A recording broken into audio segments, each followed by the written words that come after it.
नमस्कार दोस्तों, मैं हूं नमन शर्मा और अनफिल्टर्ड वाणी के इस नए एपिसोड में आप सभी का बहुत स्वागत है। अभी कुछ दिनों में ही 15 अगस्त की तारीख आने वाली है, यानी कि इंडिपेंडेंस डे, वो दिन जिस दिन हमारा देश आज़ाद हुआ था। अब इस बीच मैंने कई बार सड़कों पर देखा, लोगों को देखा कि अपने घरों पर तिरंगे को लगा रहे हैं। साथ ही कुछ साल पहले सरकारों ने ये भी प्रयास किया कि हर ज़रूरी स्थान पर तिरंगे को लगाया जाए, चाहे वो ज़रूरी चौराहा हो या यूनिवर्सिटी हो, कोई स्कूल हो या कोई भी अहम जगह जहाँ तिरंगे की अहमियत है, वहाँ पर तिरंगे को लगाया जाए। अब भारतवासी होने के नाते हमारा ये कर्तव्य है कि कम से कम हमें इतना तो पता ही होना चाहिए कि हमारे घरों तक पहुँचने वाले वो तिरंगे आखिर बनते कैसे हैं, कहाँ बनते हैं, कैसे बनाए जाते हैं और आखिर वो कपड़ा किस चीज़ का बना होता है कि वो इतने ऊंचे स्थानों पर लगने के बावजूद भी हवा, बारिश, आंधी सबको झेलने के बाद भी शान से लहराते रहते हैं। इसी बीच हम पहुंच चुके हैं कालसी ब्रदर्स के एक वेयर हाउस में, जहां पर हम जानने की कोशिश करेंगे कि आखिर आपके घरों तक वो पहुंचने वाले तिरंगे आखिर बनाए कैसे जाते हैं।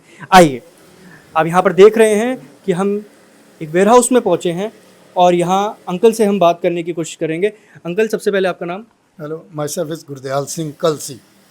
जी अंकल, यहाँ पर मैं देख रहा हूँ तिरंगे बनाने की प्रक्रिया शुरू हो गई है और बहुत ज़ोर शोरों पर है। मैं अभी यहाँ पर भी देख रहा हूँ लगातार कि यहाँ पर तिरंगे तैयार हैं बाहर जाने के लिए। तो मैं जानना चाह रहा हूँ कि ये तिरंगों की क्या प्रक्रिया होती है, कैसे शुरुआत होती है, कहाँ से कपड़ा आता है, सब कुछ। ऐसे है जी, ये जो कपड़ा है तिरंगे के लिए हम ये यूज़ करते हैं, ये निटेड पोलिस्टर कपड़ा है, 160 GSM का कपड़ा। ये स्पेशली हमने डिज़ाइन करवाया हुआ है।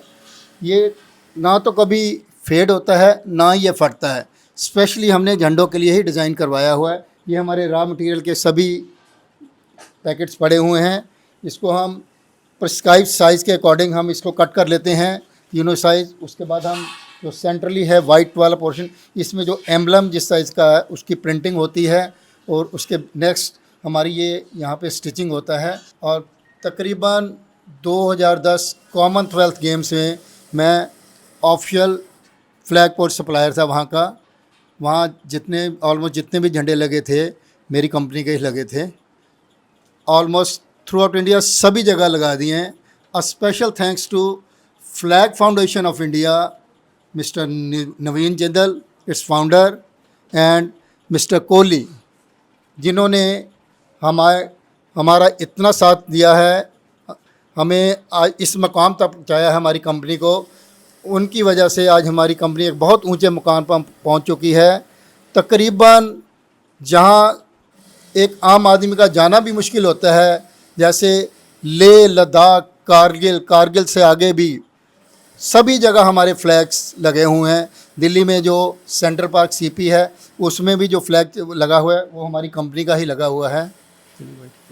जी, तो अंकल मैं यहाँ पर देख रहा हूँ कि तिरंगे बनाए जा रहे हैं पूरा रॉ मटेरियल से लेकर। तो क्योंकि ये जो कपड़े हैं ये कहीं ना कहीं से आते होंगे, आप मंगवाते हैं, आपने जैसा कि बताया, तो क्या तिरंगे की इज्जत तभी ज़्यादा मानी जाएगी जब झंडा बनकर तैयार हो जाएगा, या उतनी ही इज्जत हमेशा से उस कपड़े की रहती है, उसको सम्मान के साथ यहाँ पर लाया जाता है और उसको तिरंगा बनाया जाता है? देखिए जी, हम तो जब से कपड़ा बनता है उससे हम पूरी इज्जत के साथ हम उसको अपनी फैक्ट्री में रखते हैं। पूरी रिस्पेक्ट के साथ ये झंडा तैयार होता है और इसको देख के तो वैसे ही हमें देशभक्ति की भावना हमारे मन में आ जाती है। तो जहाँ भी लगता है सब रिस्पेक्ट से ही लगता है ये झंडा।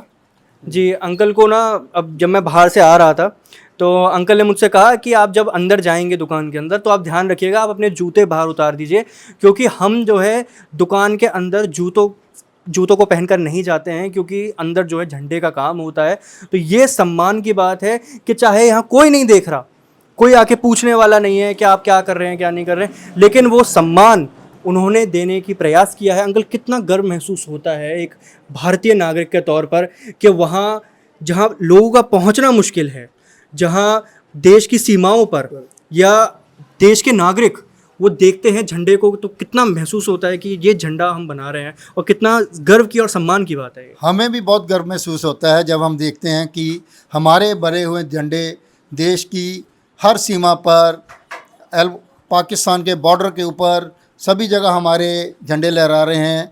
रिसेंटली हमने 15 दिन पहले कारगिल में झंडा लगाया है। उससे पहले भी कारगिल में हमारे 3 फ्लैग्स लग चुके हैं। तो सबसे जो मेमोरेबल मोमेंट है हमारा, हमने श्रीनगर में हरी पर्वत पे लगाया था झंडा। एक पर्वत, ऐसा ऊंचा पर्वत है जहां पर पैदल भी पहुंचना बहुत मुश्किल है। हमने 108 फीट का झंडा वहां पे नीचे से मैनुअली 50-50 आदमी एक एक पोल के हिस्से को लेकर ऊपर लेके गए हैं हम। उसके बाद वहाँ जाके हमने रीअसेंबल किया है। वहाँ किसी तरह की कोई भी क्रेन कुछ भी नहीं जा सकता था। हमने मैनुअली अपनी इंजीनियरिंग टेक्निक से उसको 108 फुट का झंडा हमने मैनुअली खड़ा किया है, जो अपने आप में एक रिकॉर्ड है आज तक। जी देखिए, 108 फीट का झंडा कोई छोटा नहीं होता। और साथ ही में जब हम अंदर आ रहे थे तो अंकल हमें बता रहे थे कि झंडों को ऊपर तक जब पहुंचाया जाता है, देखिए कितना वज़न होता है 108 फीट के झंडे को ऊपर तक पहुंचाना, वो भी मैनुअली। तो अंकल यहाँ पर आप कुछ बता रहे थे कि ये आइलेट्स होती हैं जो झंडे को होल्ड करने के लिए हम लगाते हैं। एक झंडे में तकरीबन 20 से 25 आइलेट लगती हैं, जो वायर के साथ इसको कनेक्ट करके झंडे के साथ लगाया जाता है। और अंकल मैंने कई बार ये देखा है कि आज अब तो सरकारों ने बहुत ज़रूरी स्थानों पर झंडों को लगा दिया है। तो मैं अक्सर ये सोचता हूँ, मेरे मन में एक नागरिक के तौर पर एक ख्याल आता है कि यहाँ पर बारिश होती है, आंधी आती है, फिर भी ये झंडे वहीं के वहीं टिके रहते हैं। तो क्या कहानी, क्या मजबूती कैसे रहती है इतनी? देखिए, मेरी कंपनी कंप्लीट फ्लैग पोल बनाती है। सिर्फ झंडों का काम नहीं है, हम पोल भी साथ में बनाते हैं। जो हम उसमें हमारी एक्सपेडिशन है और उस पोल में सारा मैकेनिज़्म, मोटराइज मैकेनिज़्म होता है। रिमोट से हमारा झंडा बिल्कुल ऊपर पीक तक चढ़ता है और रिमोट से ही उसको उतारा जाता है। मैनुअली कोई काम नहीं होता उसमें। तो अंकल जैसे बारिश होती है और भीग जाते हैं झंडे, तो क्या असर पड़ता है झंडों को? हाँ जी, ये एक्चुअली ये मटेरियल जो हम यूज़ करते हैं, नेटेड पॉलिस्टर, ये एक लाइट मटेरियल भी होता है। इसकी स्ट्रेंथ इतनी है, ये कभी फटता नहीं है। और अगर कभी बारिश हो तो कुछ मिनटों में ये कपड़ा सूख जाता है और लहराने लग जाता है। अगर हम इसकी जगह कोई भारी कपड़ा यूज़ करें तो वो गीला होने पे काफ़ी देर तक गीला रहता है। उसमें इसकी यही क्वालिटी है कि ये विद इन मिनट्स ही सूख जाता है और लहराने लग जाता है। जी देखिए, वो झंडे लहराते किस तरीके से रहते हैं, उस सवाल का हम जवाब सुना। अभी अंकल जैसे आपने बताया कि ये कपड़े बनकर आ जाते हैं रॉ मटेरियल, फिर क्या प्रोसेस रहता है आगे का, कि झंडों को बनाने की फिर प्रक्रिया क्या रहती है? इसके बाद हम इसकी कटिंग करते हैं, साइज़ वाइज कटिंग करते हैं। और जो सैफरन कलर, ग्रीन कलर और जो बीच का वाइट कलर है, उसमें हम ये एम्बलम प्रिंट करते हैं according to size of the flag. इसके बाद फाइनली हमारा स्टिचिंग होता है। हाँ करिए यार। यहाँ हमारा झंडे स्टिचिंग हो रहे हैं।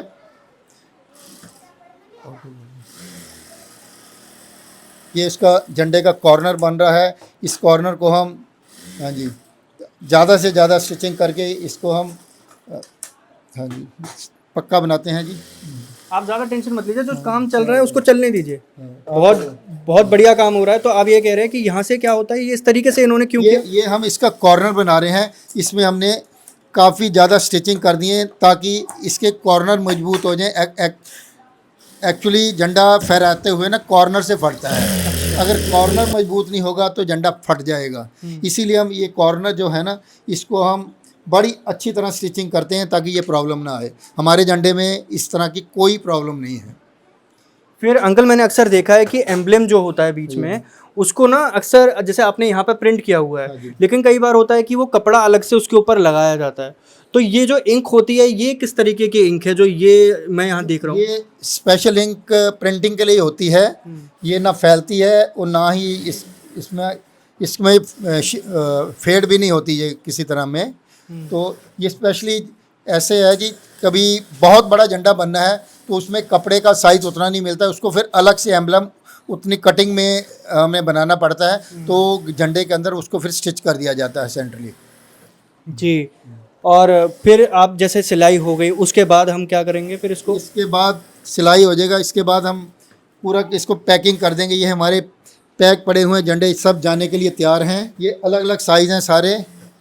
तो कहाँ कहाँ भेजते हैं अंकल? जैसे यहाँ तैयार हो गए हैं अभी ये हमारे थ्रू आउट इंडिया जाते हैं। आर्मी में ऑलमोस्ट 80% झंडे हमारे लगे हुए हैं। और इंडिपेंडेंस डे पे और रिपब्लिक डे पे लोग कुछ इनको स्टॉक में भी रख लेते हैं जहाँ जहाँ झंडे लगे हुए हैं, इसलिए ये झंडे इस टाइम तैयार हैं जाने के लिए सभी।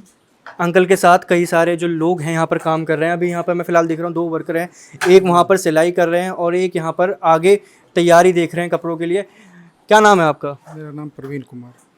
बहुत सम्मान महसूस करते हैं, 15 अगस्त आने वाला है और बिल्कुल सम्मान महसूस करते हैं, अच्छा लगता है काम करके हमें। जी, अपना देश का झंडा बनाते हैं इसलिए मुझे महसूस होता है, अच्छा लगता है। अभी आप क्या करते हैं यहाँ पे? इसमें कटिंग कर रहा हूँ झंडे का, उसके बाद वो सिलाई करेंगे। जी, अभी कई सारे और झंडे जाने बाकी हैं, लेकिन आपने अक्सर सुना होगा कि हम जवानों को सलाम करते हैं, लेकिन वो लोग भी हैं जो देशवासी के रूप में अपना काम कर रहे हैं, जो झंडों को बना रहे हैं, जो झंडों को वहाँ तक पहुँचा रहे हैं और कहीं ना कहीं जवानों को वो मोटिवेशन लगातार मिलती रहती है उस झंडे को देखकर। जब वो ऊंचाई पर, जैसा कि हम जो अंकल थे उन्होंने बताया कि जब झंडा वहाँ पहुँचता है तो वो देखते हैं, वो जिन्होंने झंडा लगाया होता है उनसे कहते हैं कि वीडियो बनाकर ज़रूर भेजिए, लोकेशन बताइए कि कहाँ पर है, और गर्व महसूस होता है। साथ ही जवानों को वो गर्व महसूस होता है कि जब ऊंचाई पर देश के तिरंगे को वो देखते हैं तो कितना प्रोत्साहन बढ़ता है जवानों का। तो दोस्तों, ये थी पूरी प्रक्रिया कि कैसे एक फैक्ट्री से निकलकर तिरंगा उन ज़रूरी स्थानों तक पहुंचता है, उन सीमाओं तक पहुंचता है जहां जवान तिरंगे को देखकर गर्व महसूस करते हैं। उस हर एक नागरिक तक कैसे पहुंचता है, उन ज़रूरी स्थानों तक कैसे पहुंचता है जहां हर एक व्यक्ति जो भारत से जुड़ा है या वो व्यक्ति जो भारत के बाहर से आकर इस तिरंगे को देखता है, जो इस देश की पहचान को बताता है, आखिर कैसे ये पूरा तिरंगा बनाया जाता है। इस पूरी प्रक्रिया को हमने समझने की कोशिश की। कैमरा पर्सन अनिकेत के साथ नमन शर्मा, अनफिल्टर्ड वाणी।